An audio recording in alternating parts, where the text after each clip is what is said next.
সব মিলিয়ে এখনো পর্যন্ত তো তারা সবাই যার যার অবজারভেশনগুলো হয়তো এখানে উপস্থাপন করেছে। আমরা আমাদের জায়গা থেকে এখনো ওই ধরনের সরাসরি কোনো মন্তব্য করছি না।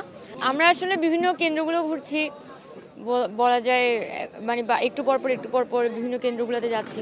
কিছুক্ষণ আগে কার্জনে ছিলাম, এখন নিউ ল্যাবে আসলাম, একটু পর আবার সিনেটে যাব। সো চেষ্টা করছি আসলে কেন্দ্রগুলোর পরিস্থিতি বোঝা এবং ভোট গণনা যাতে সুষ্ঠুভাবে হয়, দ্রুত ফল প্রকাশ করে, সেটাই আমাদের ইচ্ছা। তবে যে ধরনের অভিযোগগুলো আসলে ভোট গণনাকে কেন্দ্র করে উঠেছে, সেগুলো আসলে আমরা বিবেচনা করছি, এগুলোকে আমরা অবজার্ভ করছি।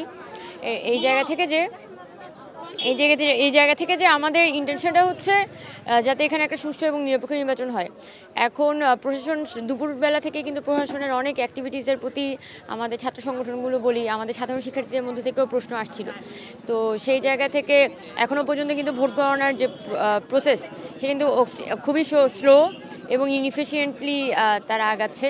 তো আমরা আশা করবো যে অতি দ্রুত আমরা ফলাফলটা পেয়ে যাব। রাত তো অনেক দেরি হয়ে যাচ্ছে, আর আমাদের মেয়েরা এখানে বসে আছে অনেকে। আমরা ছাত্রদল একটি অভিযোগ করেছে যে ভোট কারচুপি হয়েছে, আর ছাত্র শিবির বলেছে যে ছাত্রদল আসলে তাদের পেশি শক্তির পরিচয় দিচ্ছে। সব মিলিয়ে বিষয়টি আপনি কিভাবে দেখছেন?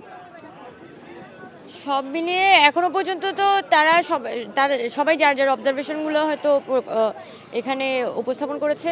আমরা আমাদের জায়গা থেকে এখনো ওই ধরনের সরাসরি কোনো মন্তব্য করছি না। আমাদের কথা হচ্ছে আসলে 2019 সালে যে ইলেকশন হয়েছিল, ওখানে তো প্রচণ্ড পরিমাণে ইঞ্জিনিয়ারিং হয়।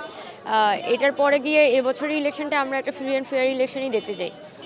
এখন সব কিছুর পথের ঊর্ধ্বে গিয়ে যদি ইলেকশনটা অ্যাটলিস্ট ইঞ্জিনিয়ারিং না হয়, এটাই আমাদের চাওয়া। এখন যদি এই ধরনের কোনো আশঙ্কা থেকে থাকে, তাহলে এটা আমি মনে করি যে সামনের দিনে আসলে আমাদের জন্য ভালো কিছু বয়ে আনবে।